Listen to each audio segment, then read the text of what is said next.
From the Home Slice News Center, this is the Daily Slice for Friday, July 21st, 2023. I'm D-Ray Knight, Amy Rose is on assignment, and this is what's going on.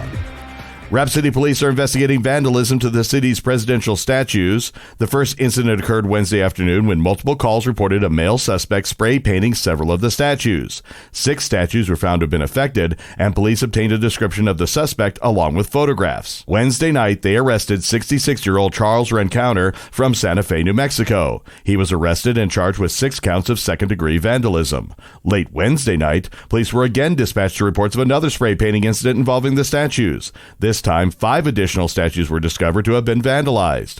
Authorities are still searching for the suspect in the second incident.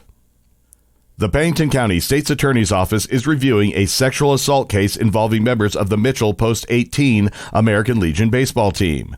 The alleged activity reportedly occurred in Pennington County, falling within the office's jurisdiction. Pennington County State's Attorney Laura Retzel says there is no definite timeline on how long the review will take. A motorcyclist died in a crash that occurred Wednesday on Highway 385 south of Lead.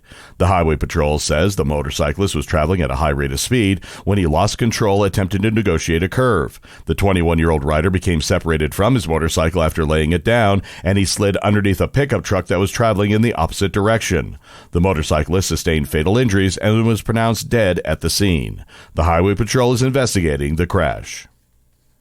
In national and international news, Russia pounded Ukraine's southern cities with drones and missiles for a third consecutive night, keeping Odessa in its crosshairs after a bitter dispute over the end of a wartime deal that allowed Ukraine to send grain through the key Black Sea port.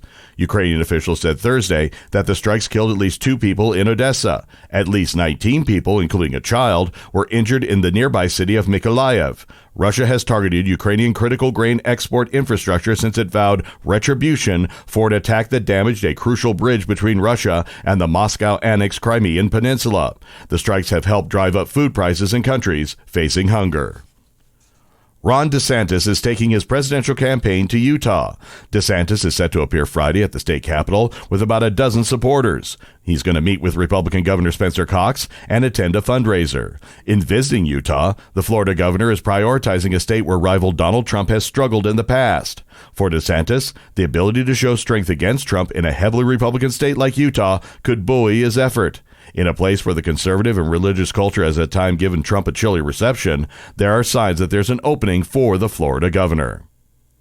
The United States begins its journey to a record 3rd consecutive Women's World Cup title with the same confidence it had in winning the last 2 tournaments. The top-ranked Americans open play against Vietnam, which is no doubt considering the U.S. a daunting challenge in its World Cup debut. The teams meet on Saturday in Auckland, New Zealand. As opponents, the Vietnamese are similar to Thailand, which the Americans thumped 13-0 in the opener at the World Cup 4 years ago in France. Your weather forecast from the Home Slice Weather Center. Sunny today with a high of 84. Low tonight, 63. This weekend, plenty of sunshine with highs in the mid to upper 90s. And that was your Daily Slice for Friday, July 21st, 2023. The Daily Slice is a production of Home Slice Media Group, hosted by D-Ray Knight with Amy Rose. Executive producer Mark Houston. Engineered by Chris Jacquez. I'm D-Ray Knight. Have a great weekend.